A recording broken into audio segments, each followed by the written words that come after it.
वालेकुम। क्या हाल है बेटा? सेकेंड ईयर केमिस्ट्री वालों, ठीक ठाक हो बेटा? कैसी चल रही है आपकी तैयारी अभी तक? चीज़ें समझ आ रही हैं? चीज़ें अभी आसान भी हैं, इजी हैं, और हमने स्पीड भी कोई इतनी ज़्यादा नहीं रखी हुई है, नॉर्मली चल रहे हैं, ताकि इसीलिए आप आराम से उसको याद कर सकें। अगर फिर भी इसके अलावा कोई टॉपिक रह जाता है या कोई किसी किस्म का कोई क्वेश्चन है, कोई इशू है, तो ऑब्वियसली आप उसको कॉल करके क्लैरिफाई कर सकते हैं। अच्छा बेटा, इसके बाद लास्ट टाइम हमने पढ़ लिया था सोडियम हाइड्रोक्साइड, जो डायाफ्राम सेल था, सोडियम हाइड्रोक्साइड की प्रिपरेशन तक। आपको मैंने उस वक्त बताया था कि ये इम्पोर्टेंट टॉपिक है। डाउन सेल हो गया, ये हो गया, दोनों लॉन्ग क्वेश्चन इंपॉर्टेंट हैं। तो आपने वहाँ पे जब इसको मुकम्मल तौर पे किया था तो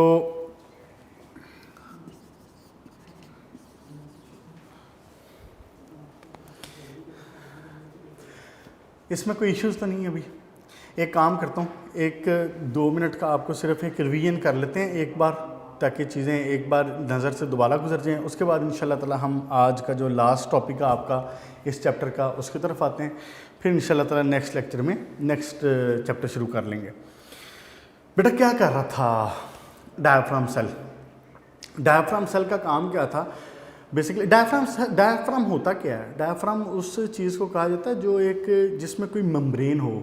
तो अगर आपको याद हो तो उसमें हमने एक डायग्राम जो बनाई थी, और मुझे उम्मीद है कि आपने उसकी प्रैक्टिस भी की होगी डायग्राम की। मैंने आपको बताया था कि लॉन्ग क्वेश्चन में आपका 1 नंबर डायग्राम का होता है, और आपने उसको डायग्राम को अच्छे तरीके से प्रैक्टिस कर लेनी है, ताकि पेपर में आपका टाइम ज़्यादा वेस्ट ना हो उसके ऊपर। डायग्राम ऑब्वियसली आपने कोई बहुत खूबसूरत या कोई वो मुकाबला है उसमें जो है वो ड्राइंग का मुकाबला नहीं होता, लेकिन आप इतनी सी प्रैक्टिस करें और इतनी सी चीज़ें आपके वाज़े हों कि उसमें जो स्केच है, जो स्ट्रक्चर है उसका, वो मुकम्मल हो, वो क्लियर हो, और चीज़ें उसमें लेबल हो, तो इंशाल्लाह ताला उसमें मार्क्स आ जाएंगे। अच्छा, उसमें याद है आपको कि उसमें एक मेम्ब्रेन का जिक्र हुआ था?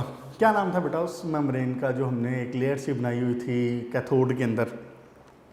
एस्बेस्टॉस की लेयर थी, ठीक हो गया। तो वो बेसिकली इसीलिए इस सेल को डायाफ्राम सेल कहा जाता है। अच्छा, एनोड किस चीज़ का था इसमें? एनोड था जनाब अली ग्रेफाइट का। कैथोड किस चीज़ का था? आयरन का यूज़ हुआ था। बाहर एक स्टील टैंक मौजूद था, और इसमें क्या चीज़ें थी? बिल्कुल ठीक है। आपने इसमें, मैंने आपको ये बात बताई थी कि आपने इसमें ये चीज़ ज़रूर मेंशन करनी है कि ब्राइन का, यानी कि सोडियम क्लोराइड के सोल्यूशन का जो एक्वस सोल्यूशन है, आपने वो यूज़ किया था डाउन सेल में और डायाफ्राम सेल में। डाउन सेल में और नेल्सन सेल में ये डिफरेंस आपने ज़रूर जहन में रखना है। डाउन सेल में यूज़ हमने किया था मोल्टन सोडियम क्लोराइड, और यहाँ पे हमने यूज़ किया है aqueous solution of sodium chloride. इसका क्या मतलब है कि पानी में इसका सोल्यूशन बनाया हुआ। तो जब पानी में सोल्यूशन बनाया तो आपको उस वक्त भी मैंने बात की थी कि अब आपके जो नंबर ऑफ आइंस हैं वो कौन कौन से हो गए, ये देखिए ना। एक तो आपका हो गया NaCl डिसोसिएट होगा, सोडियम पॉजिटिव और Cl नेगेटिव बना देगा। उसके बाद वाटर की डिसोसिएशन होगी और वो H पॉजिटिव और OH नेगेटिव बना देगी।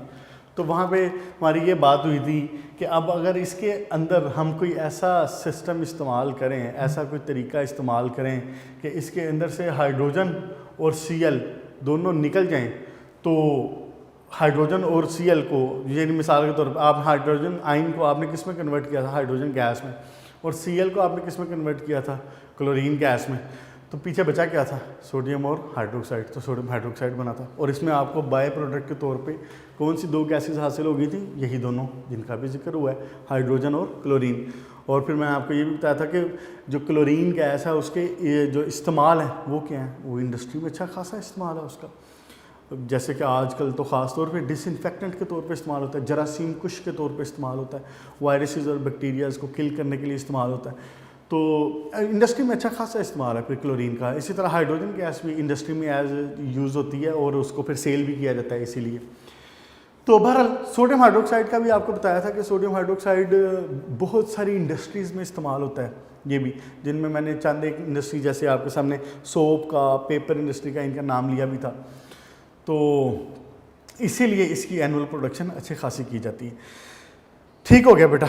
उसके बाद इसमें आपने देख लिया होगा, यकीनन याद कर लिया होगा ये जो दो इसके प्रॉब्लम थे और उन प्रॉब्लम के सलूशन, और फिर लास्ट में आपको बता दिया था कि जो सलूशन जो है इसके अंदर वो आपको कितनी परसेंटेज का मिल रहा होता है, वो सारी बातें भी हो गई थी। 11% आपको NaH सोल्यूशन मिल रहा होता है और 16% उसके अंदर सोडियम क्लोराइड होता है। तो जब उसके अंदर 11% NaOH है और 16% उसमें NaCl है, तो बाकी क्या है? बाकी पानी है। तो ये करीब कितना बन गया? 27। तो 73% के करीब आपके पास क्या है? उसमें वाटर है। ठीक हो गया। तो डाइल्यूट सोल्यूशन ऑब्वियसली जाहिर है, देखें ना जैसे हमने बात की थी वो डायग्राम में उसने दिखाया हुआ आपको कि ऊपर से जब वो रस के नीचे आता रहेगा, ऊपर से रसता हुआ नीचे आएगा, ड्रॉप वाइज नीचे आएगा, तो ऑब्वियसली उसमें पानी भी आ रहा है क्योंकि आपने एक्वा सोल्यूशन बनाया हुआ उसका। तो जब उसका वो पानी भी उसके अंदर चूंकि मौजूद है, तो आप इसको बाद में इवेपोरेट कर लें, सोडियम क्लोराइड क्रिस्टलाइज हो जाता है बीच में, ये अलग हो जाएगा, आपको लास्ट में करीब सोडियम हाइड्रोक्साइड 50% के करीब मिल जाता है। अच्छा जी बेटा, अब आ जाएं आप नेक्स्ट टॉपिक के ऊपर, और आज का जो टॉपिक है आपका वो है role of gypsum in agriculture industry. अच्छा, इसमें हम बात कर लेंगे जिप्सम की और साथ में लाइम की। हमने बेसिकली ना दो चीज़ों को डिस्कस करना है अब आज। तो बेटा सबसे पहले देख लेते हैं इसका रोल ऑफ जिप्सम इन दो चीज़ें डिस्कस करेंगे इसमें, जिप्सम का और लाइम का, दो चीज़ें डिस्कस होंगी। जिप्सम का भी दो काम उसमें होंगे, दो जगहों पे, एक एग्रीकल्चर में और दूसरा इंडस्ट्री में। फिर उसके बाद रोल ऑफ लाइम, वो भी इसी तरह एग्रीकल्चर में, और उसके बाद इंडस्ट्री। अच्छा बेटा, ये जो टॉपिक है ना, इस वक्त मैं आपके टेक्स्ट बुक के पेज नंबर 31 पे हूँ। ये जो टॉपिक है ना, ये शॉर्ट क्वेश्चंस के लिहाज से ज़्यादा इम्पोर्टेंट है। शॉर्ट क्वेश्चंस के लिहाज से, MCQs के लिहाज से छोटी छोटी बातें इसमें से पूछ सकता है। मैं क्या कर दूंगा कि मैं आपको ना ये टॉपिक पूरा 1-2 सफ़े हैं इसके, मैं इसको एक दफ़ा पूरा रीड आउट करता हूँ और चीज़ें इनमें से जो आपकी इंपॉर्टेंट चीज़ें हैं, जो शॉर्ट क्वेश्चन इसके अंदर से राइज होते हैं, वो आपको मैं साथ साथ मार्क करवाता जाता हूँ। ठीक हो गया बेटा? आए जी, सबसे पहले पेज नंबर 31 पे role of gypsum in agriculture and industry. सबसे पहले जिप्सम को देख लेते हैं। जिप्सम बेसिकली है क्या? कैल्शियम सल्फेट का हाइड्रेटेड सॉल्ट है। यूँ लिख देते हैं ना इसको कि इसके अंदर 4 मॉलिक्यूल वाटर के हुआ करेंगे और कैल्शियम सल्फेट का हाइड्रेटेड सॉल्ट है। इसका मतलब कि इसके अंदर हाइड्रेटेड सॉल्ट का मतलब क्या है कि इसके अंदर वाटर शामिल है। तो आपने ये बात पढ़ी हुई है फर्स्ट ईयर में भी अपने कि ये हाइड्रेटेड सॉल्ट्स क्या होते हैं, जिनके अंदर वाटर ऑफ क्रिस्टलाइजेशन उसके अंदर पैक्ड होता है, उसके अंदर शामिल होता है। तो ये इसका फार्मूला है कैल्शियम सल्फेट। अच्छा, अब अगर ये देखा जाए तो ये हमें, अगर एग्रीकल्चर की बात करूं प्लांट्स के हवाले से, तो आप मोस्टली जो बायो के बच्चे हो, जो बायो पढ़ रहे हो, जिन्होंने मैट्रिक में बायो पढ़ी है, आपने देखा हुआ है, आपने ये पढ़ा हुआ है कि प्लांट्स के साथ जो मिनरल्स हैं इनका क्या ताल्लुक है। मिनरल्स के बगैर हमारी जो लिविंग ऑर्गेनिजम्स हैं, चाहे वो प्लांट्स हैं या एनिमल्स हैं, लेकिन यहाँ पे चूँकि एग्रीकल्चर का जिक्र हो रहा है तो मैं प्लांट्स का जिक्र करता हूँ। तो प्लांट्स में आपको पता है कि मिनरल्स के बगैर प्लांट का सर्वाइव करना पॉसिबल नहीं होगा। हमारी बॉडी के अंदर, प्लांट्स के अंदर sodium, potassium, magnesium, calcium, sulphur, phosphorus, ये सारे एसेंशियल एलिमेंट्स हैं जो कि हमें ज़रूरत होती है, प्लांट्स को इनकी ज़रूरत होती है। आपको अगर याद हो तो आपने ये पढ़ा हुआ है कि जो नाइट्रोजन है वो कितना इंपॉर्टेंट है कि इवन वो आपके जो डीएनएज़ हैं, प्लांट का सेल हो चाहे एनिमल का सेल हो, उसके डीएनएज़ के अंदर शामिल होता है नाइट्रोजन। याद है आपको राइबोसोम, वो जो आपने क्रोमोसोम का जो स्ट्रक्चर पढ़ा हुआ पूरा और डीएनए का जो स्ट्रक्चर पढ़ा हुआ पूरा, उसमें नाइट्रोजनस बेसिस इस्तेमाल हो रहे थे, नाइट्रोजन ऑक्सीजन वहाँ पे इस्तेमाल हो रहे थे। तो ये सारे मिनरल्स बहुत इंपॉर्टेंट हैं फिर हमें ये पढ़ना पड़ता है, हमें ये देखना पड़ता है कि ये मिनरल्स कौन कौन से इंपॉर्टेंट है और कहाँ कहाँ पे इंपॉर्टेंट है। अब चूंकि हम बात कर रहे हैं कैल्शियम सल्फेट की, तो सिर्फ हम इसके ऊपर रहते हैं। अगर मैं कैल्शियम सल्फेट, वाटर हाइड्रेटेड है, साथ में वाटर तो ठीक है, तो कैल्शियम सल्फेट को अगर मैं ऐड करता हूँ सॉइल में तो मुझे क्या मिलेगा इसमें से? देखें ज़रा, ऑक्सीजन जो तो ठीक है मिल जाएगी। एक मुझे दूसरा फ़ायदा इसमें से क्या हो रहा है? कैल्शियम का। तीसरा फ़ायदा मुझे क्या हो रहा है? सल्फ़र का। अगर कैल्शियम सल्फेट को, जिप्सम को वाटर इसमें सॉइल में ऐड किया जाए तो ये एक रेडीली, एक तैयार समझ लें आप कि एक आपके लिए ये एक वो फार्मूला मौजूद है जो कि आपको कैल्शियम और सल्फ़र की कमी को, कैल्शियम और सल्फ़र की ज़रूरियात को पूरा कर रहा है प्लांट के अंदर। ठीक हो गया बेटा? आए ज़रा इसको बुक पे एक नज़र देखें। कहता है कि जी gypsum is hydrated salt, calcium sulphate large deposit in water हैं, इसके वर्ल्ड में होते हैं इसके। उसके बाद gypsum is applied to the soil as the source of calcium और सल्फर, जैसे मैंने आपको बता दिया है कैल्शियम और सल्फर के सोर्स के तौर पर इस्तेमाल होता है। The calcium supplied by the gypsum fertiliser is important in crop production whereas soils are subjected to extensive leaching. Leaching क्या होती है?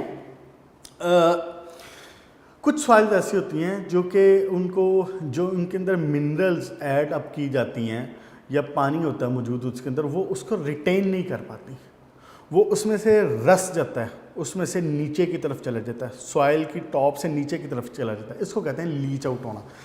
तो ऐसे सॉइल्स जिसमें एक्सटेंसिव लीचिंग होती है उसमें कैल्शियम सल्फेट को अगर ऐड किया जाए तो ये फ़ायदेमंद होता है सॉइल के लिए। अच्छा जी, अब ये देखें छोटी सी बात कि sulphur has been recognised as essential constituent of the plants for centuries. Sulphur compounds has been applied to the soil because of their observed beneficial effect on the plant growth. ये नहीं कि हमने देखा हुआ है विद द टाइम के इसके जो फ़ायदे होते हैं प्लांट को, तो इसके लिहाज से इसको सल्फ़र को ऐड किया जाता रहा हुआ है। अच्छा, फिर एक इम्पॉर्टेंट जो बात बनती है वो ये है कि सल्फ़र जो है वो क्लोरोफिल डेवलपमेंट के अंदर इम्पोर्टेंट रोल प्ले करता है। चाहे ये कोई डायरेक्ट कंस्टिट्यूएंट नहीं है, उसने आगे ये बात लिखी हुई है, although not a constituent of chlorophyll, chlorophyll का कोई कंस्टिट्यूएंट नहीं है, लेकिन अगर सल्फ़र की कमी हो ना तो हमने ये देखा है कि उसका जो प्लांट है वो पेल ग्रीन कलर का हो जाता है, यानी कि उसका जो ग्रीन कलर है वो हल्का पड़ जाता है, वो जैसे जर्द हो जाता है ना, जैसे जर्द कलर हो जाता है। ग्रीन प्लांट अगर हो तो वो खूबसूरत है और वो उसकी हेल्दी होने की निशानी है, लेकिन अगर वो जर्दी की तरफ चला जाए तो इसका मतलब उसमें कोई ना कोई कमी है। तो सल्फ़र उसको बेसिकली असिस्ट करता है, डायरेक्टली क्लोरोफिल के साथ अटैच नहीं है, उसके अंदर फार्मूला नहीं है, उसके अंदर एड अप नहीं है, लेकिन ये इसको असिस्ट करता है इसके कलर को होने में, इसके नॉर्मल होने में प्लांट में।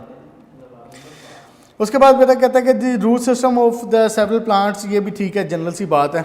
आगे आए ज़रा इंडस्ट्री के अंदर, जब हम बात करते हैं ना इसकी रोल इन इंडस्ट्री की, तो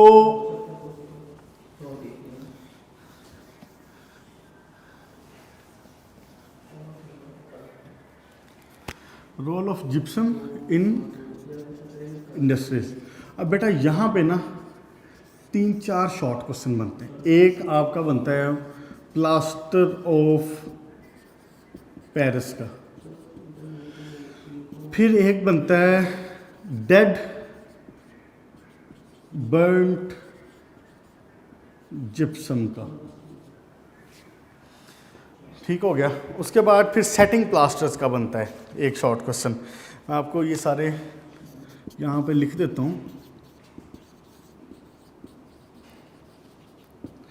अब ये इसका जो क्वेश्चन पूछेगा पेपर में वो कैसे पूछेगा, ये शॉर्ट क्वेश्चन पूछेगा।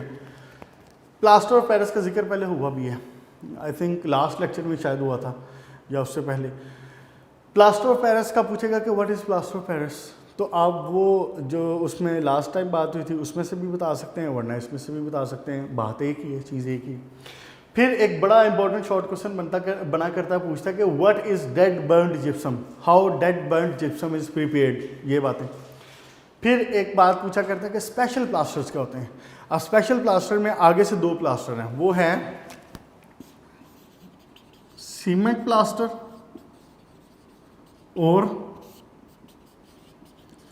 Hard finish plaster. अब इन दोनों में से भी कुछ भी पूछ सकता है, अलग से भी पूछते हैं। ये भी कह लेता है कि हार्ड फिनिश प्लास्टर बताएं क्या होता है, और ये भी कह लेता है कि स्पेशल प्लास्टर बताएं क्या होता है। तो इस तरह से ये तीनों शॉर्ट क्वेश्चन बन सकते हैं। अब इन पे आ जाए ज़रा एक नज़र, और मैं आपके साथ में बता देता हूँ कि ये है कहाँ कहाँ पे। पेज नंबर 31 के जो लास्ट में है role of gypsum in industries. अच्छा बेटा, एक बात तो ये कि बुक से तो चले मैं आपको मार्क करवा रहा हूँ और साथ में बता रहा हूँ आपको, टेक्स्ट आपका जो नोट्स हैं, यूनिक के जो नोट्स हैं, उसके अंदर ये सारी बातें आपको पता है कि उसने शॉर्ट क्वेश्चंस को अलग से एडअप किया होता है। उसमें आपके एक्सरसाइज के क्वेश्चन भी डिस्कस हो जाते हैं, और उसने एडिशनल क्वेश्चन की हेडिंग, एडिशनल जो क्वेश्चंस हैं शॉर्ट क्वेश्चंस, उसकी हेडिंग के नीचे इसी पेपर के अंदर से, आपके बुक के अंदर से, चैप्टर्स के अंदर से जो क्वेश्चंस अराइज होते हैं वो सारे उठा के अलग से लिखे होंगे। तो ये सारी बातें जो आपको मैं बता रहा हूँ ये वहाँ पे भी आपको ऑब्वियसली मिल जाएंगी, तो वहाँ से तैयारी भी कर सकते हैं, वरना बुक से भी इसको एक नज़र देख लें। अच्छा जी, बेटा कहता है कि जब जिप्सम को, when gypsum is heated under carefully controlled condition it loses 3/4 of water of crystallisation. जब इसको जिप्सम को हीट अप किया जाता है ना, और उसने एक अहम वर्ड यूज़ किया यहाँ पे, अंडर कंट्रोल्ड कंडीशंस। क्यों, ये भी आपको पता चलेगा जब हम डेड बर्न जिप्सम पढ़ेंगे। तो जब इसको कैल्शियम सल्फेट को जो हाइड्रेटेड मॉलिक्यूल था, इसको जब हीट अप किया जाए तो इसमें से 3/4 ऑफ वाटर के निकल जाते हैं, पीछे बच जाता है 1। यानी लास्ट टाइम आपको याद हो तो मैंने ये आपके सामने एक इक्वेशन सी बना के लिखी थी कि इसको जब हीट अप किया जाए तो ये कन्वर्ट हो जाता है कैल्शियम सल्फेट वाटर में। क्या इसमें से निकल जाता है? 3 वाटर के मॉलिक्यूल निकल जाते हैं, 3 वाटर मॉलिक्यूल इसके अंदर से निकल जाते हैं। इसलिए हम कह रहे हैं कि 3/4 ऑफ वाटर निकल जाता है इसके अंदर से। जब 3/4 ऑफ वाटर निकल गया, पीछे बचा क्या? वाटर का एक मॉलिक्यूल बचा पीछे। ठीक हो गया? तो इस वक्त इसको क्या कहते हैं? Plaster of Paris. Plaster of Paris से आप इस लिहाज से भी वाकिफ़ हैं, आपने इसको देखा हुआ है कि जैसे खुदा न खास्ता किसी का कोई फ्रैक्चर हो जाए तो उसकी आप इसकी बैंडेज वगैरह करते हैं, तो उसके अंदर प्लास्टर ऑफ पेरिस जब लगाते हैं तो आफ्टर दैट जब वो ड्राई होता है तो वो बड़ा सख्त किस्म का मटेरियल बन जाता है, जो कि जिस बंदे का फ्रैक्चर हुआ उसको सपोर्ट करता है। तो वहाँ पे इस्तेमाल होता है मेडिकल में। फिर इस तरह स्टैचूज़ बनाने में इस्तेमाल होता है, उसके स्टैचूज़ की कास्टिंग में इस्तेमाल होता है। फिर इसके अलावा आपने मुमकिन है ये देखा हो कभी कि जैसे आप घर में अगर वाइट वॉश करवाते हैं तो वो बंदा जब आके वाइट वॉश घर में करता है या पेंट करता है तो पहले आके दीवारों को बराबर करता है। वो दीवारों को बराबर कर रहा होता है, जहाँ पे थोड़े से कोई पैचेस मौजूद हैं, कोई टुकड़े मौजूद हैं, कोई दीवार सीमेंट कहीं से टूटा हुआ है, तो वो क्या करता है? वो प्लास्टर ऑफ पेरिस को पानी में मिक्स करके उसका सोल्यूशन बना के वो वहाँ पे फिक्स करता है और वो बिल्कुल क्लीन अप हो जाता है। आपने देखा होगा मुमकिन है घरों में। तो प्लास्टर ऑफ पेरिस इस लिहाज से हमारी ज़िंदगी में काफ़ी अहम रोल प्ले कर रहा है। फिर एक दो इस्तेमाल इसके आगे सीमेंट इंडस्ट्री में होते हैं, वो हम आगे देखते हैं अभी क्या करता है। अच्छा जी बेटा, अब आए नेक्स्ट इसके ऊपर, डेड बर्न जिप्सम के ऊपर। जब आपने अंडर, अभी हमने बात की थी ना कि प्लास्टर ऑफ पेरिस के केस में अंडर कंट्रोल्ड कंडीशन उसको हीट अप किया जाता है, उसको गर्म किया जाता है, तो अराउंड 100 डिग्री सेंटीग्रेड ही होता है। अब इसको अंडर कंट्रोल्ड कंडीशन कहने का मकसद ये था कि अगर हम इसको टेम्परेचर को थोड़ा सा बढ़ा देना तो क्या होता है कि ये डेड बर्न जिप्सम में कन्वर्ट हो जाता है।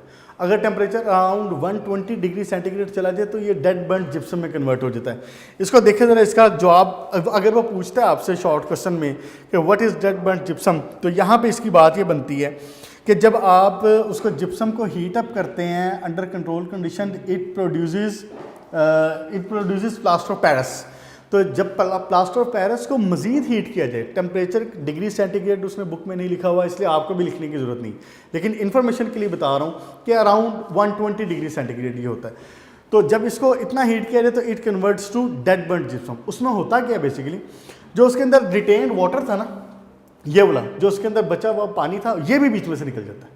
जब ये भी बीच में से निकल जाता है तो ये बिल्कुल एनहाइड्रस हो जाता है। तो जब एनहाइड्रस होता है तो अब ये पानी को एब्जॉर्ब करने में ज़रा टाइम लेता है, फिर इतना तेज़ी से नहीं एब्जॉर्ब कर पाता, इसलिए इसको फिर क्या कहते हैं? Dead burn gypsum. इसको बुक पे देखें ज़रा एक बार, इसकी सेकंड लास्ट लाइन में देखें, gypsum must not be heated too strongly as the anhydrous salt is then form. ये एनहाइड्रस का मतलब क्या होता है कि उसके अंदर से पानी निकल गया हुआ, is then form which absorbs water slowly, such plaster is called dead burn gypsum. ठीक हो गया बेटा। यही बात आप नोट्स में भी इसने शॉर्ट क्वेश्चन अलग पूरा बना के भी लिखा हुआ है डेड बेंट जिप्सम का, अगर वहां से नहीं तो आप यहां से देख लें। अच्छा जी, उसके बाद नेक्स्ट देखें जरा, plaster of Paris when mixed with half of its weight. ये जनरल सी बात है वही कि जब उसको इस्तेमाल किया जाता है तो क्या करते हैं, उसको पानी के साथ तकरीबन उसके मैस का हाफ ले लिया जाता है, तो उसके साथ जब इसको मिक्स किया जाता है तो एक पेस्ट सी बन जाती है। अब वही बात मैंने आपको जो पहले बताई है कि इस पेस्ट को आप यूज़ करते हैं मुख्तलिफ चीज़ें बनाने में, और ये पेस्ट जब बनती है ना तो ये कोई बहुत ज़्यादा टाइम नहीं लेती ड्राई होने में, 10 से 15 मिनट के अंदर ये ड्राई हो जाती है।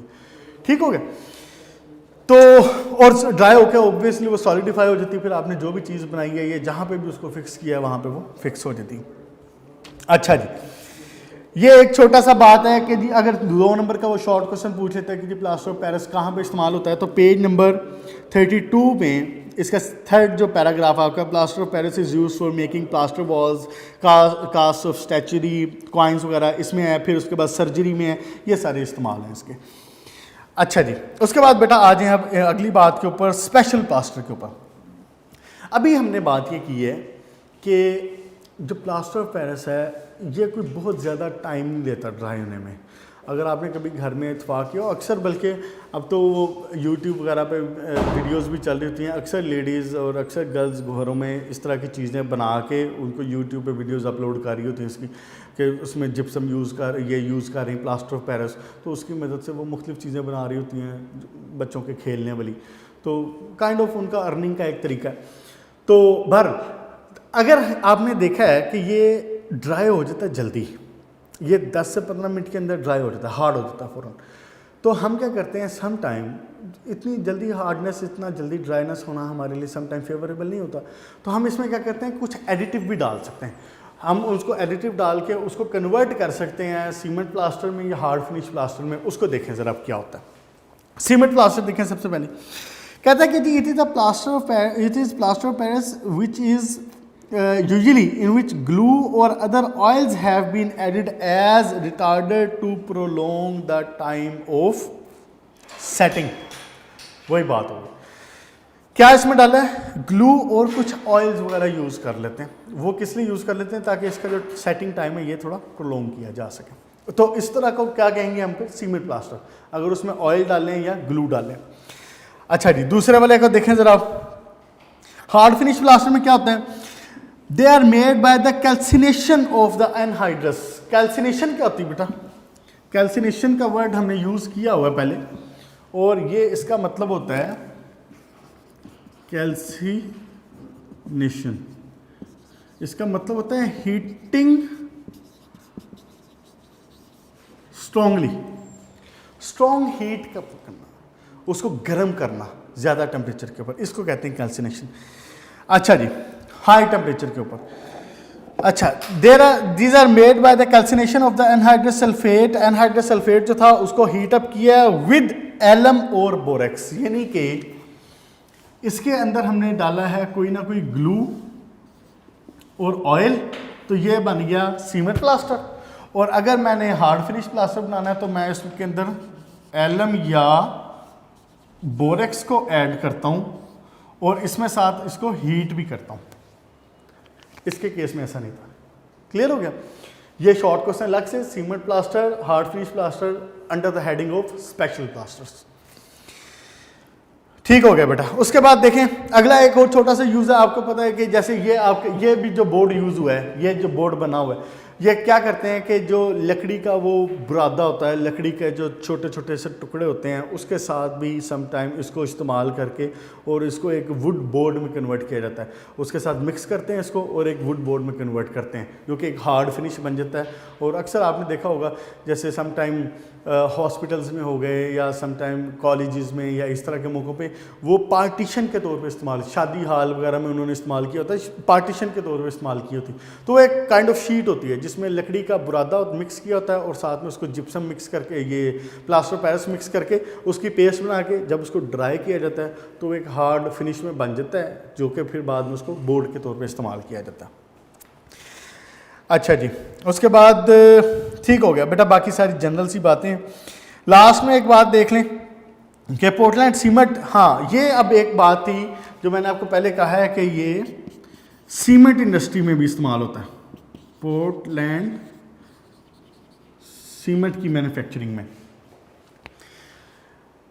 हम ये तफसील से पढ़ेंगे चैप्टर नंबर 15 में, जो आपका इंडस्ट्रीज़ का चैप्टर है। यहाँ पे शॉर्ट क्वेश्चन के लिए बात इतनी सी जहन में रखें, जब लाइमस्टोन को और क्ले को मिक्स किया जाता है सीमेंट बनाने के लिए, ये दो चीज़ें मिक्स की जाती हैं, लाइमस्टोन और क्ले, तो इनको मिक्स करके इनको किया जाता है हीट। तो इनको जब हीट किया जाता है तो बनता है क्लिंकर। जो मटेरियल बनता है ना उसको कहते हैं क्लिंकर। क्ले और लाइमस्टोन, इनको आपस में मिला के इनको किया जाता है हीट। एक स्पेशल कंपार्टमेंट होता है, स्पेशल एक रोटरी किल्न होती है, भट्टी होती है जिसके अंदर इसको हीट किया जाता है, यह बनता है क्लिंकर। क्या बनता है? क्लिंकर। क्लिंकर जो है ना ये इसी तरह के होते हैं जैसे आप समझ लें कि मटर के दाने, जैसे मटर के दाने होते हैं ना छोटे छोटे से, बिल्कुल क्लिंकर उसी साइज़ के छोटे छोटे से दाने होते हैं, इनको कहते हैं क्लिंकर। तो अब ये क्लिंकर जो है ये एक किस्म का तैयार सीमेंट है, लेकिन इसका एक मसला है, वो ये कि अगर इसको क्लिंकर को ही हम क्रश करके इस्तेमाल कर लें सीमेंट के तौर पे तो ये जल्दी सेट हो जाता है। सेट जल्दी हो जाने का क्या मतलब है कि हार्ड जल्दी हो जाता है। तो ऑब्वियसली जब हम इंडस्ट्री में या घरों में या कंस्ट्रक्शन में जब इसको यूज़ कर रहे हैं तो इतना वक्त तो मिलना चाहिए ना कि वो आपका जो मिस्त्री लगा हुआ है, जो ठेकेदार लगा हुआ है, जो काम कर रहा है, उसको आराम से वो उठा के जाके फिक्स कर सके, अपनी मर्ज़ी से सेट डाउन कर सके। इसके जो सेटिंग टाइम है ना, इसके लिए वर्ड यूज़ करते हैं सेटिंग टाइम। इसका जो सेटिंग टाइम है ना, इसको बढ़ाने के लिए इसके अंदर ये डाला जाता है जिप्सम। ये थोड़ा सा डालें, ये करीब 2% के करीब ऐड करते हैं, ये इसके सेटिंग टाइम को बढ़ा देता है और फिर वो इतनी जल्दी हार्ड नहीं हो पाता। एक इसका यूज़ ये भी है। अब इसके अंदर टोटल बातें क्या होगी, ये शॉर्ट क्वेश्चन जो मेन है, एक तो इसके जो यूजेस हैं, एक यूजेस हैं, फिर बात शुरू कहाँ से हुई थी, प्लास्टर ऑफ पेरिस का होता है, डेड बर्न जिप्सम क्या है, स्पेशल प्लास्टर क्या है, स्पेशल प्लास्टर के अंदर सीमेंट प्लास्टर और दूसरा हार्ड फिनिश प्लास्टर, ये दोनों चीज़ें आ गई थी। फिर पोर्टलैंड सीमेंट के अंदर इसका क्या इस्तेमाल है, फिर इसके जो जनरल यूजेस हैं जो मैंने आपसे पहले जिक्र किए हैं, प्लांट्स में है चाहे या वो वैसे इंडस्ट्रीज़ में। ठीक हो गया बेटा, अब आ जाएं इसके ऊपर role of lime in agriculture industries पे।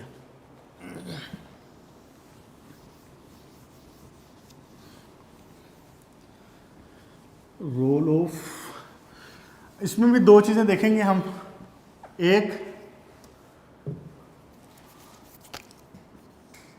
रोल ऑफ लाइम, अब इसमें इंडस्ट्री एग्रीकल्चर का भी देखा जाएगा और दूसरा इंडस्ट्रीज का भी देखा जाएगा। इसमें मैं आपको बता देता हूं कि क्या क्या शॉर्ट क्वेश्चन बनते हैं। देखें ज़रा, role of lime in agriculture industries, large quantities of calcium oxide. Calcium oxide होता है बेसिकली, लाइम क्या होता है, कैल्शियम ऑक्साइड। कैल्शियम ऑक्साइड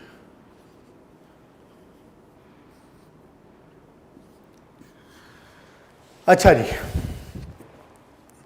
सबसे एक जो अहम बात है ना, जो इसका ख़ास इस्तेमाल होता है वो होता है न्यूट्रलाइज करने में जो एसिडिक सॉइल्स होते हैं।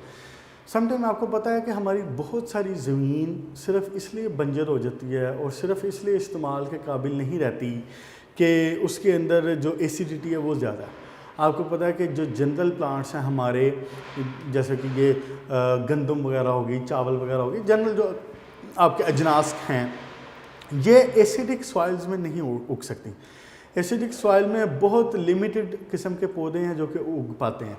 हमारी जो जनरल इस्तेमाल होने वाली क्रॉप्स हैं ये एसिडिक सॉइल में नहीं। एसिडिक सॉइल ऑब्वियसली जैसे नाम से जाहिर है कि ऐसी सॉइल जिनकी एसिडिटी ज़्यादा हो, तो इस तरह की सॉइल्स फिर बंजर हो जाती हैं, इस तरह की सॉइल फिर इस्तेमाल नहीं हो पाती हैं। तो बड़ा अहम इसका कैल्शियम ऑक्साइड का, लाइम का एक ये काम है कि हम इसको एसिडिक सॉइल्स में ऐड करते हैं। एसिडिक सॉइल्स में जब इसको ऐड करते हैं तो ये क्या करता है, ये उसको न्यूट्रलाइज करता है। आपको पता ना कि एसिड और बेस का रिएक्शन हो, एसिड और बेस का रिएक्शन हो तो क्या बनता है, सॉल्ट बनता है ना, सॉल्ट और साथ में वाटर बनता है। ऐसे ही तो जब एसिडिटी उसके अंदर पहले से मौजूद है, कैल्शियम ऑक्साइड बेसिक है, कैल्शियम ऑक्साइड क्या है, बेसिक है, वाटर के साथ मिलकर क्या बनाता है, ये आप पढ़ चुके हैं हम ये सारी बातें। Calcium hydroxide plus water, calcium hydroxide, तो बेसिक हुआ ना ये। तो जब ये एसिड और बेस आपस में रिएक्शन करेंगे तो क्या बना देगा, सॉल्ट बना देगा, वाटर बना देगा। तो ये इसको सॉइल्स को न्यूट्रलाइज करने के लिए इस्तेमाल होता है, ये एक बड़ा अहम इस्तेमाल है इसका, पॉइंट इसको मार्क कर लें। अच्छा जी, उसके बाद calcium oxide is also used in large amount for making lime sulphate spray, sorry lime sulphur spray. Lime sulphur जो स्प्रे है ना, ये एक्चुअली इस्तेमाल होते हैं फंजीसाइड्स के तौर पे। लाइम सल्फर स्प्रे किए जाते हैं, और ये क्या होता है, ये बेसिकली फंजीसाइड्स हैं।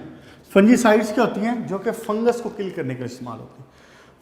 फंगस जो फंजाई जिसको आप कहते हैं, उसको किल करने के लिए इस्तेमाल होती हैं लाइम और सल्फर का स्प्रे।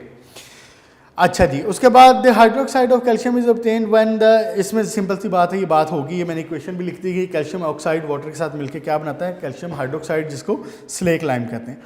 अच्छा जी, एक नज़र इसका देख लें प्लांट ग्रोथ के ऊपर, शॉर्ट क्वेश्चन और MCQs के हवाले से। The presence of calcium in is essential for the normal development of plant. और उसके बाद the quantity of calcium required by the different plant varies considerably.